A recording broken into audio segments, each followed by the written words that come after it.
오늘 기업, 오늘 사람. 증시가 개장하기 전에 알찬 정보 미리 알아보는 시간입니다.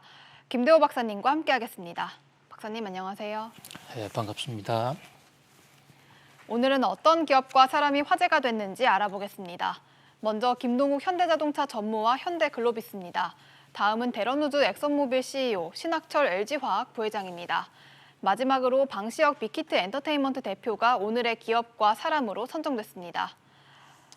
첫 번째 오늘의 기업과 사람, 김동욱 현대자동차 전무와 현대글로비스입니다. 레몬마켓의 대표적인 사례죠. 중고차 시장에 현대자동차가 진출하겠다고 밝히면서 논란이 일었습니다. 현대차는 소비자들의 후생을 위해서 중고차 시장까지 발을 넓히겠다고 밝혔는데요.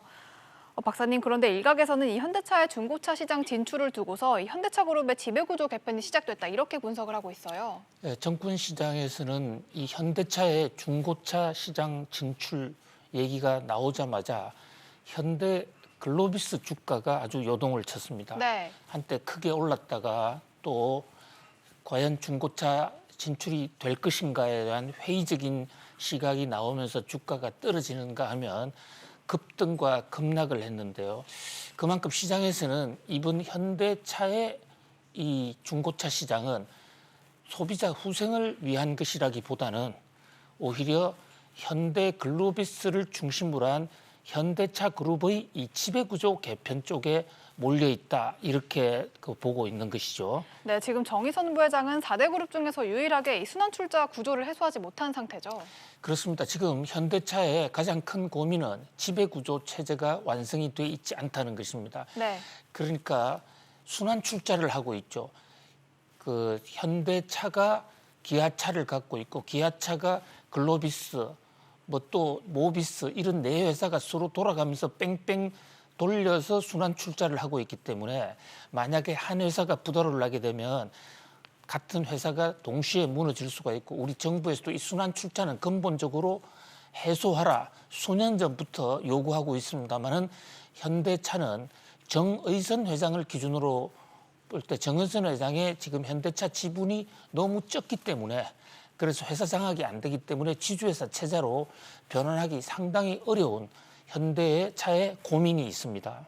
네, 그러면 이 중고차 사업에 현대차가 진출을 하면 어떤 방식으로 이 정의선 부회장의 승계가 좀 확실히 되는 건가요? 그렇습니다. 이 현대차 그룹에서 현대글로비스의 경우에는 정의선 부회장의 지분이 굉장히 많거든요. 네. 23%가 넘어가죠. 근데 현대차는 몇 퍼센트 보유를 못하고 있어요. 2%대밖에 보유를 못하고 있습니다. 이렇게 된 것은 이제 상속 정의와 관련이 있는데요. 네. 현대차는 생긴 지가 오래된 회사지 않습니까? 그런데 정몽구 회장이 선대 아버지로부터 물려받아가지고 오랫동안 통치해 오면서 정의선 회장에게 물려줄 기회를 못 잡은 거죠. 그래서 회사를 하나 별도로 세웁니다. 글로비스라는 회사. 이것은 현대차를 싣고 나르는 물류회사예요. 네. 배달 회사나 마찬가지죠. 자그마한 회사를 만들어서 그 회사는 상장이 되지 않았을 때 정의선 회장한테 집중적으로 물려주는 방식으로 해서 저 글로비스의 최대 주주가 지금 정의선 회장이 되어 있는데요. 이 회사 현대차를 장악하기 위해서는 정의선 회장이 직접 현대차 지분을 가져야 되는 것이거든요. 그렇게 되면 정의선 회장의 자산 가치가 늘어나야 되는데 현재 정의선 회장은 글로비스밖에 없기 때문에 글로비스의 주식 가치가 올라가야 됩니다. 바로 이 대목에서 수익성이 상당히 좋을 것으로 예상되는 이 중고차를 글로비스가 맡음으로써 주가를 끌어올리고 거기서 정의선 회장의 재산 가치를 높여서 합종 연행을 하게 되면 결국은 글로비스가 또는 정의선 회장이 현대차를 장악할 수 있는 이런 구도로 지배구조를 개편해 나가겠다. 이것이 현대차의 오랜 소원이기도 합니다. 네, 이 오늘의 사람인 김동욱 현대차 전무는 이 국정감사 자리에서 이 현대차 중고차 시장 진출을 밝히기도 했는데요.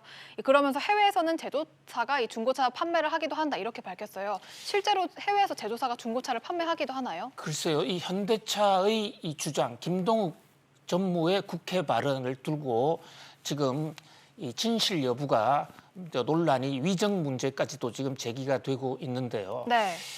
제가 아는 바로서는 선진국 미국이나 유럽에서는 대부분 이 제조업 회사가 중고차를 직접 하지 않습니다. 그리고 상당수 나라는 아예 법으로 하지 못하도록 강제가 돼 있어요. 네. 일각에서 미국을 다녀오신 분들은 길거리에서 제너럴 모터스의 광고를 보면서 중고차도 한다라고 착각을 할 수가 있는데 그 길거리에서 파는 제너럴 모터스 그 회사는 제조업체 제너럴 모터스가 아니고 완전히 다른 회사로 이름만 같은 판매 회사입니다. 네. 그 판매 회사는 중고차를 취급하거든요. 그러니까 착각을 할 수 있는데 현대차에서 이것을 모르고 그런 얘기를 하지는 않았을 거로 보이고요. 아마도 지금 중소기업 고유업종으로 지정하자는 중고차 업체의 반발, 재벌이 중고차까지 하느냐, 재벌은 미래차나 개발을 하라 이런 중고차 업체들의 요구를 좀 분식시키기 위해서 국민들의 저항을 막기 위해서 이런 잘못된 정보 또는 모르고 한 정보를 얘기하지 않았냐. 분명한 사실은 미국이나 유럽의 대규모 제조회사들은 중고차를 직접 취급하지 않습니다. 네, 다음 오늘의 기업과 사람은 대런우즈 엑선모빌 CEO입니다. 미국의 대표 석유회사인 엑손모빌이 지난 8월 다우지수에서 92년 만에 퇴출당한 데 이어 이번에는 신재생 에너지 업체에게 시총이 밀리는 처지가 됐습니다. 박사님, 요즘 친환경 에너지에 대한 관심이 높아지면서 이 신재생 에너지 기업들이 주식시장에서도 큰 주목을 받고 있어요. 그렇습니다. 지금 이 엑슨모빌의 굴욕이 계속 이어지고 있는데 엑슨모빌 하면 불과 4, 5년 전까지만 하더라도 미국에서 가장 큰 기업 그리고 미국 역사상 가장 많은 재산을 모은 초대형 기업입니다. 네. 109년 정도가 됐죠. 그런데 이제 주가 지수, 다우 지수에도 빠지더만은 드디어 그 스타트업 신재생 에너지사에서도 시가총액이 밀린다라는 그런 통계가 나오면서 이 공룡의 몰락이 아니냐. 더 이상 이 탄소 에너지 가지고는 미래가 없는 것이 아니냐 이런 지적이 나오고 있습니다. 네, 그리고 최근 영국의 성공회 연기금도 이 엑손모빌의 주식을 팔아치웠다고 해요. 예, 그 대목이 지금 뉴욕 증시에서 핫 이슈로 지금 부상을 하고 있는데요. 영국 성공회 하면 영국의 국교죠. 그 종교 문제 때문에 영국이 로마 가톨릭에서 갈라져 나오면서 완전히 새로운 체제를 구성한 사실상 그 로만 가톨릭 못지않은 영향력을 가진 세계 종교의 중심인데요. 여기 보유 주식이 굉장히 많거든요. 그래서 이걸 펀드 형식으로 각국에 투자하고 있는데 세계 제1의 주식이라는 엑슨모빌의 주식을 전량을 다 매각을 해버렸습니다. 네, 그 이유가 뭘까요? 그것은 최근에 지금 엑슨모빌의 비밀 보고서가 하나 나왔습니다. 블룸버그가 단독으로 입수해서 보도한 건데요.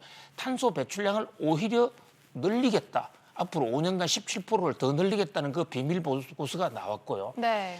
그래서 결국은 이 그동안에 영국 성공회가 요구해 왔던 더 이상 지구를 죽일 수는 없다. 그래서 탄소 배출량을 줄이자라는 요구에 정면으로 거역하는 거 아니냐. 이런 지구를 파괴하는 것은 신의 뜻이 아니다 해서 더 이상 엑슨모빌 같은 악덕 기업에 지구를 망하게 하는 기업에 투자할 수 없다고 그래서 전량 빼냈고 그 바람에 주가가 연이어 지금 폭락하고 있습니다. 네, 지금 한국전력 같은 경우에서도 이 저탄소 정책 때문에 여러 해외 기관 투자자들이 좀 주식을 매도하고 있는 상황이죠.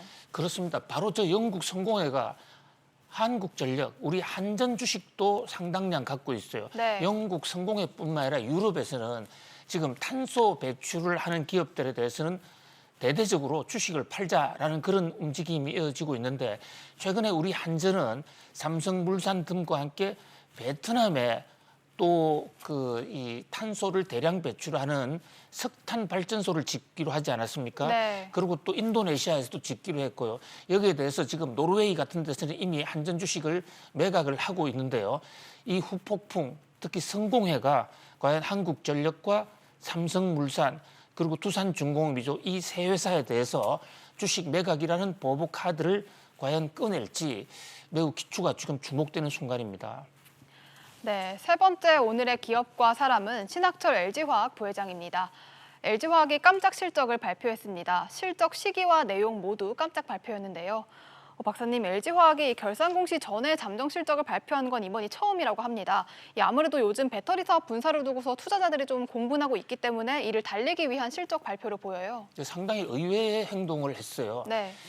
보통 실적을 내려면 한 달 정도의 시간, 그리고 못해도 보름 정도나 3주 정도의 시간은 걸리게 됩니다. 네. 삼성전자나 이런 큰 회사들은 이미 오래전부터 분기가 끝나자마자 잠정 실적 발표하고 또 본실적 발표하고 확정 실적 이렇게 다단계로 나누어져 있습니다만은 그렇지 않은 대부분의 회사는 한 달 정도 지나야 실적을 발표하는 것이 하나의 관례로 돼 있었고 또 정부에서도 그렇게 유도해 왔었거든요. 네. 그 정도 돼야 어느 정도 정확한 통계가 나오죠. 그런데 LG화학이 3분기가 끝났다는 것은 9월 말이 끝났다는 것인데 9월 말이 끝나고 중간에 또 연휴도 있지 않습니까? 네. 며칠 지나지도 않은데 어제 느닷없이 사상 처음으로 3분기 실적을 공개한 것이에요. 그것이 하나의 깜짝 이 실적 발표가 됐고 어쨌든 그런데 그 실적 나온 결과를 보니까 사상 최대의 업적을 얻었다.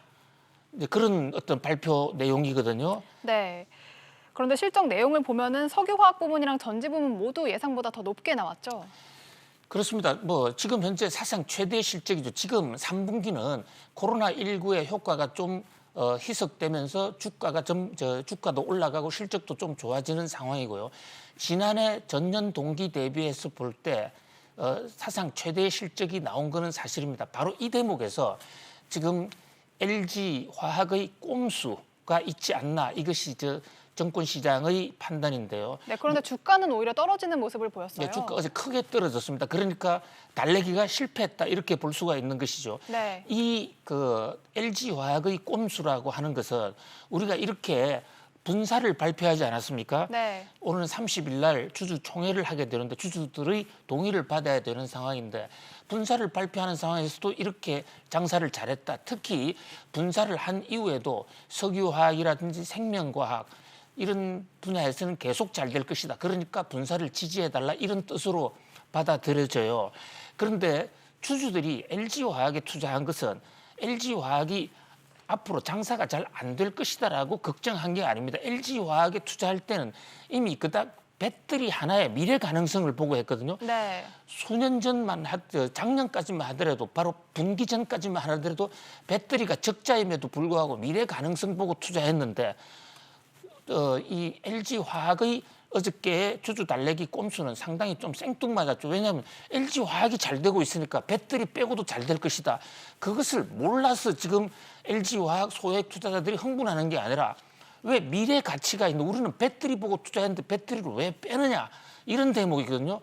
그런 대목에서 번지수를 완전히 잘못 잡은 아주 꼼수 주주 달래기가 아닌가 이런 지금 성토가 나오고 있는 것입니다. 네. 그리고 LG화학의 주가가 떨어진 요인 중에 또 하나는 코나의 화재 사건도 있는 거죠. 그렇습니다. 코나차가 지금 전 세계적으로 7만 대 이상의 대대적인 지금 리콜을 하고 있는데요. 네. 사실 이게 또 지금 현대차가 그 문제 때문에 사실 수년 동안 고민을 해왔는데 국토부가 적어도 정부기관인 국토부가 이것은 배터리 셀의 잘못이다. 배터리 셀이라는 것은 순수하게 LG화학이 만든 것입니다. 네. 그렇게 되면 한쪽에서는 리콜을 하고 있는데 LG화학은 우리 잘못이 없다라고 얘기를 하고 있는데 세간에서는 국토부 발표 쪽에 더 무게 중심을 두고 LG화학의 잘못으로 지금 보고 있는 듯해요. 그렇다면 여기에 대해서는 어떤 부분이 잘못이냐를 명명백백하게 밝히고 앞으로 그런 일이 없도록 기술 개발과 어떤 문제점 보완을 하면 되는데 아니라고 계속 강박만 하고 나오니까 시장에서는 LG화학의 이런 태도에 대해서 좀 실망한 게 아닌가 그런 실망 매물이 LG화학 주가의 대폭 하락으로 이어지니 아닌가 현대차보다도 LG화학 주가가 훨씬 더 크게 떨어지고 있는 그런 지금 모양새입니다. 네, 이렇게 LG화학이 주춤하고 있는 사이에 중국의 배터리 업체인 CATL이 좀 치고 올라오고 있는 상황이죠. 그렇습니다. 지금 LG화학이 한때 세계 제1의 배터리 회사라고 엄청나게 홍보도 하고 자랑도 많이 했지 않습니까? 그런데 이게 지난달 기준으로 1위를 다시 CATL에 뺏겼죠. 네. 근데 CATL에 뺏겼는데 사실 국제 분석가들 얘기는 뺏긴 것이 아니라 원래 CATL이 오래전부터 1등을 해왔었는데 중국 코로나 때문에 잠시 중국 전기차가 가동이 안 됐던 것뿐이다. 그래서 원상태로 돌아온 것이다. 그동안 LG가 세계 1등이라고 얘기하는 것은 호랑이가 잠시 잠자는 틈에 고양이가 설치된 것에 불과하다. 지금 이런 중국 언론의 보도까지 나오고 있거든요. 결국 LG화학은 이 경영권 승계에 구광모 회장의 부담을 덜어주기 위해서 투자자들의 고통을 야기하면서 그것을 갖다가 인적 분할을 하지 않고 물적 분할을 한 거, 이건 그룹 이미지에도 상당한 데미지를 주고 앞으로 LG화학의 미래에도 상당히 걸림돌이 되지 않을까 그런 우려가 나오고 있는 이유이기도 합니다. 네, 마지막 오늘의 기업과 사람, 방시혁 빅히트 엔터테인먼트 대표입니다. 그룹 방탄소년단이 한 수상 소감에서 6.25 전쟁을 언급했다가 중국 네티즌 사이에서 논란이 됐습니다. 박사님이 중국 네티즌들이 BTS가 중국의 항미 원조 정신을 훼손했다 이렇게 주장을 하고 있는데 어떤 점이 문제가 된 건가요? 지금 BTS를 주축으로 한 이 빅히트 엔터테인먼트가 15일 날 지금 상장 정권 시장에 첫 선을 보이지 않습니까? 전 네. 세계를 향해서 이제 경제권으로 들어온 거거든요. 그걸 앞두고 최악의 지금 악재가 터졌어요. 지금 말씀하신 대로 중국에서는 BTS를 더 이상 보지 말자, 듣지도 말자, 또 BTS와 관련된 회사의 기업들은 일체 사지도 말자.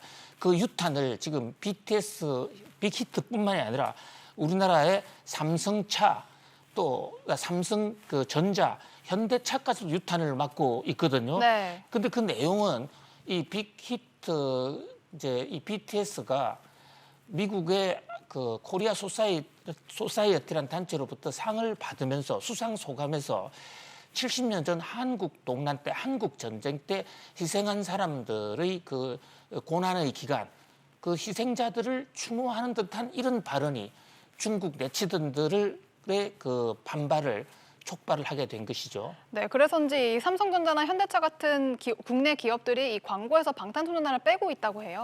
그렇습니다. 아예 그 화들짝 놀란 중국에 진출해 있는 우리나라 기업들이 BTS와 연관된 광고를 전부 다 내리고 있습니다. 서로 중국에 진출하지 않았다 하더라도 만약에 BTS 광고를 내몬 기업들, 내건 기업들에 대해서도 지금 판매 금지를 해야 되는 것이 아닌가라는 것이 지금 중국 네티즌들의 주장이거든요.